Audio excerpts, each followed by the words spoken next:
next to last speaker is Ken's niece, Laura.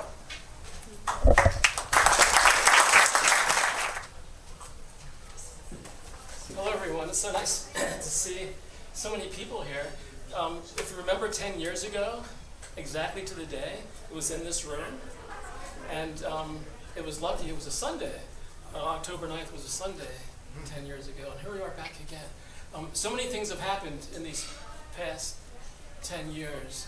A lot of happy times, and there were some not so happy things that happened along the way as well. As we look back on these 10 years and think about, first of all, how many people were here 10 years ago at the 90th? Wow. So you remember, as we heard earlier, about the squirrels and the tails live on, as do the squirrels. And I don't think you're not the Pied Piper of squirrels in Severna Park anymore, are you? No.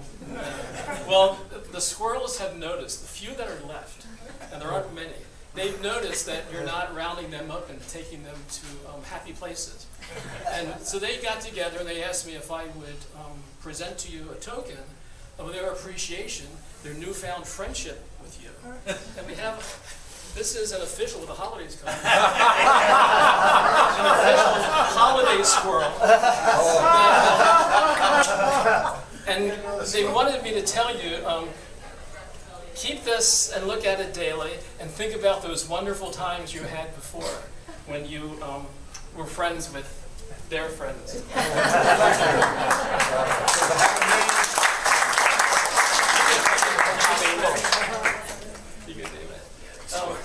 Well, the 10 years have been rather interesting. And back in 2013, Uncle Ken, I'll call him Ken, we had a conversation about a crazy idea that we wanted to go on a road trip. Not just any road trip, but a road trip to Texas and to visit a long-lost cousin and their relatives. And so we planned this road trip to San Antonio. And by the way, some of the folks from Texas are here today. I hope you've met them. So we went on this road trip. Now, as you know, road trips can be really interesting because it's a great time for people to talk, to bond. Car talk is great. You have so much time together. My mom, Ken's sister, June, she said, well, by the time you get back from Texas, you will be at each other's throats. We're sort of on different sides of the political spectrum. That doesn't matter. We had a wonderful time. If anything, when we came back, we had bonded even more so. And we're good friends as a result of that trip, but even before that. It was a wonderful time together in the car. But there were adventures along the way. And some of you may have heard about them. Our conversations in the car were so engaging that I, as the driver, failed to keep track of the gas gauge. And as we crossed the state line into Kentucky, we ran out of gas. It didn't take more than a moment for Ken to jump out of the car and say, I've got this, Laura, I'll take care of it. And he got behind the car and he started pushing. This is a little bit dark, perhaps. He started pushing the car because we were out of gas. I couldn't get out because I was steering. Well, once he started, he didn't want to stop. And then when we got to Tennessee, he was still pushing that car. What a great sport. If you ever want to go on a road trip, he's your guy. Well, we were going down the road and I yelled, Uncle Ken, I'm getting hungry. He said, no problem. And he pushed us through a drive-thru. And the people behind us sort of, oh, that's odd, but I guess they were hungry. And I guess they're out of gas. And we were. Well, it continued. This picture here is kind of small. By the way, I'm going to put these back on the table. We got to Ohio, and we were going up my brother Ryan and Cindy's driveway because we had to use the restroom. So here he is pushing the car up the driveway. Finally, we got to a gas station, to our relief, and wouldn't you know it, the pump was broken. There he is. Well, there's a little bit more. Am I okay for time? Help me out here. If you ever plan to travel west, travel my way, it's the highway, that's the best. Get your, yes, on Route, yes, good, Route 66. Well, we were on Route 66 for a long time because we wanted to take the old roads and really experience the time on the road. And sure enough, he wanted to get his kicks on Route 66, and he did. His kicks on Route 66. So this is a commemorative photo frame just for you. Well, we had some wonderful times together. I've known him all my life. When our dad, Rod and me, when our dad passed away early, Uncle Ken really became our dad in so many respects. So supportive and loving, always there when we needed him. And I cannot tell you how much that means to us. And it's such an honor to be here today with an abundance of love to wish you, Uncle Ken, a happy 100th birthday. Not only my uncle, but my friend. Happy birthday. Thank you.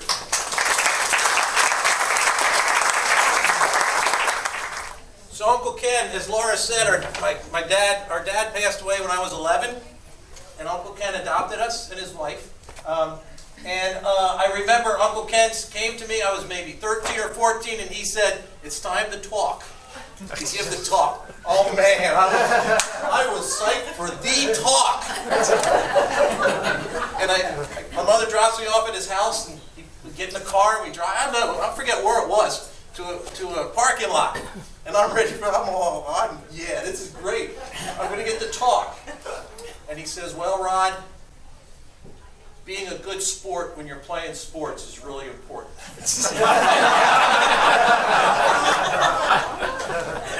I won't say anything else. Put it in perspective, this is actually Uncle Ken's birthday today, born on October 9th. So the perspective, he was born October 9th. On Christmas Day, George Washington crossed the Delaware. Not the same year. Our honored guest is now going to come up and speak. And so it's my honor to be his nephew. It is my honor to introduce him for his 100th birthday. And so I won't go on any further. It is my honor to introduce to you our guest of honor, Mr. Ken Brady.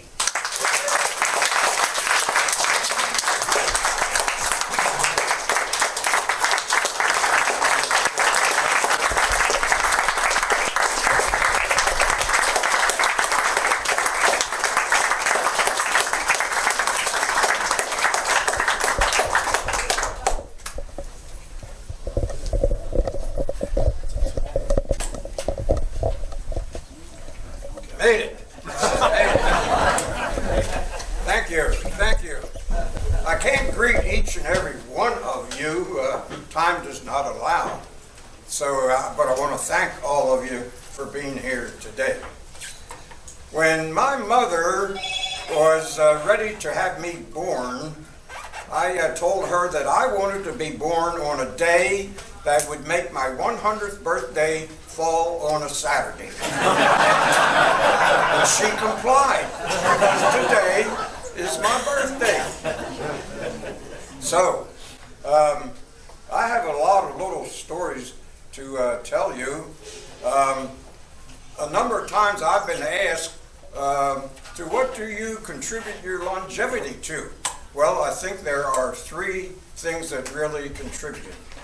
I have my faith and trust in Jesus, and I've had a number of life-saving situations in my life. And I'll tell you about two of them when I get to my military. And so I figure that really provided support for my longevity. The second is my health. I've had good health care over the years, and you met Dr. Atkinson a few minutes ago. And I invited him because I wanted to actually pay tribute to my good health care. So wherever Dr. Atkinson is sitting, thank you, Doctor. The last part that I contribute my longevity to is my wife and I, she passed away 5 years ago last Saturday. We were married for 72 years, and for 72 years outside of the time I was in the military, so for 72 years, I ate her good, nutritious cooking. So I attribute her good cooking to my longevity. So now you know why I made it to 300 years. Oh, by the way, I promised someone that I would be finished talking by midnight, so bear with me. My father passed away in 1929, and when he passed away, he left my mother with 6 young children, and there was no way my mother could care for 6 young children. My father's job moved him at times, and he would not purchase a home when he moved, so he would rent. So when he passed away, my mother had no home. She lost his income. She had no income to pay rent. She was in dire straits with 6 children. There was no Social Security to help widows in those days. My mother never worked outside the home. She was a housewife for all of her working years. And in 1929, the start of the 1930s Depression started. So even if she had wanted to find a job, there was no way, with no experience, that she could get a job that would support 6 children. Somehow, she was able to find the Hershey Industrial School. And at the time, Mr. Hershey, who founded the Hershey Industrial School, incidentally, I'll say a few minutes about him. He and his wife decided on starting a home. And she had some health problems, and she could never have any children. So that's why they decided to start the Hershey Industrial School for boys who were in dire need of a home. And somehow my mother found out about the Hershey Industrial School, and Mr. Hershey at the time was only taking in boys in Pennsylvania, but for some reason he had pity, and he took my 2 brothers and me into the Hershey Industrial School. That became my home then for 11 years and up through high school. When my aunt passed away, my mother's family and my father's family, they lost track of each other. We never knew from that day on what was happening in either family. And my sister joined a Severna Park ladies social group that had breakfast meetings.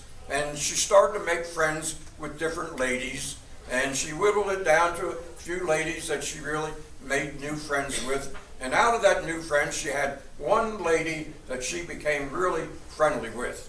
And my sister and this new friend then started doing things together.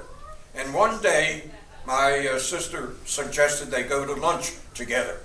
And during lunch, and the day they went was very important. Not the day before, not the day after, but that particular day.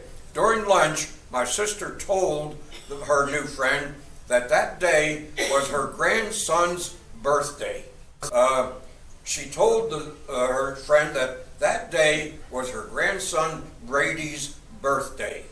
When the friend heard the name Brady, she said, my mother's maiden name was Brady. And she said, and I have a sister in San Antonio, Texas. That day, we found out the 2 families that were separated for roughly 70 years found each other. What a miracle that was. And we had a family reunion of some of the members coming together. And I want to pay good thank you today. The final conclusion of all that is that in this room, is the final conclusion of that miracle. I want to say thank you to Timmy, to Jeffrey, to Bob, and to Brady for coming from San Antonio, Texas in the Brady family. So the Brady two families are together today. And I want to thank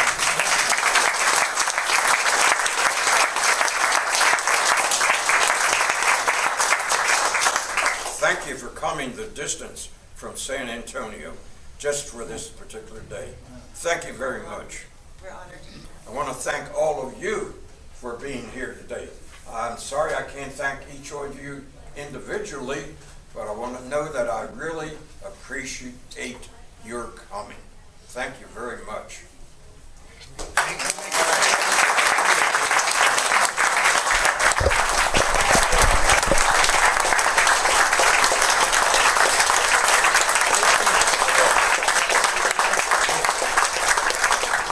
Oh, the dessert is coming, incidentally.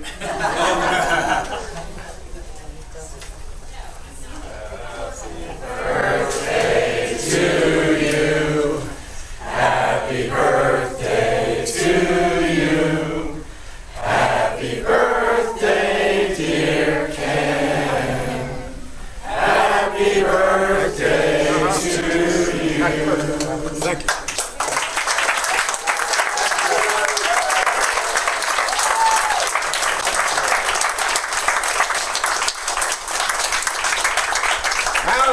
Now it's dessert time.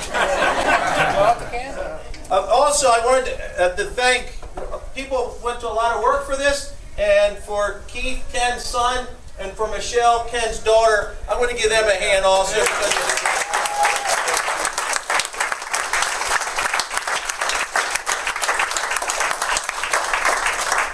Dessert is in the back of the room. It's cupcakes, and so whoever gets there first gets two. So here you go. Go help yourself to the cupcakes. Enjoy the rest of the day visiting with Ken. Thank you. Thank you. And any left over, take them home. See what it says. Oh, Uncle Ken. Oh. Cheers to 100 years. Oh my. That was a great story.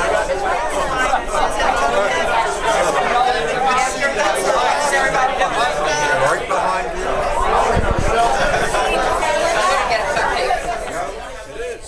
It's a miracle. I got my So the grandson Brady that she was talking about, then it was Donna's son. Is that right? the sister, my sister Claire. I'm the only one living, so she's deceased. This shows my sister Claire's grandson.